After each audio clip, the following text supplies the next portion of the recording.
Hi സുഹൃത്തുക്കളെ, നിങ്ങൾ love ബേഡ്സിനെ വളർത്തുന്നവരാണോ? അല്ലെങ്കിൽ വളർത്താൻ ആഗ്രഹിക്കുന്നവരാണോ? എങ്കിൽ അതിനെ സംബന്ധിക്കുന്ന ചില കാര്യങ്ങളാണ് ഇന്നിവിടെ പ്രതിപാദിക്കുന്നത്. ലവ് ബേഡ്സിന് നമ്മൾ സാധാരണയായി തെനയാണ് തീറ്റയായി കൊടുക്കുന്നത്. മറ്റ് ചില ഇലകളും കൊടുക്കാറുണ്ട്. എന്നാൽ അതിൽ നിന്ന് വ്യത്യസ്തമായി പഴങ്ങളും പച്ചക്കറികളും ഒക്കെ കൊടുക്കാം. അത് എങ്ങനെ നൽകാം എന്നാണ് ഇവിടെ വിവരിക്കുന്നത്. ബീറ്റ്റൂട്ട്, ക്യാരറ്റ് ഇവ രണ്ടും ചേർത്തോ ബീറ്റ്റൂട്ട് തന്നെയോ കൊടുക്കാം.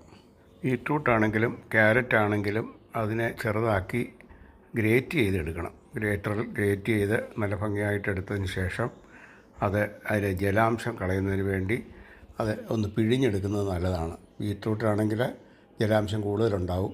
അത് പിഴിഞ്ഞ് ഒരു പേപ്പറിൽ നിരത്തിയിട്ട ശേഷം ഒരു മുട്ട കൂടെ പുഴുങ്ങിയത് ഗ്രേറ്റ് ചെയ്ത് ഇതിനോടൊപ്പം എനിക്ക് 50ഓളം കിളികളുള്ളതുകൊണ്ടാണ് ഒരു മുട്ടയും ഇത്രയും വെജിറ്റബിൾസും എടുത്തത്. നിങ്ങൾക്കുള്ള കിളികളുടെ എണ്ണത്തിനനുസരിച്ച് ആനുപാതികമായി വേണം ഭക്ഷണം നൽകാൻ. കൂടുതൽ ഭക്ഷണം നൽകിയാൽ അത് ദഹനക്കേടുണ്ടാകാൻ സാധ്യതയുണ്ട്. അധികമുള്ള ജലാംശം ഈ അവല് വലിച്ചെടുക്കും.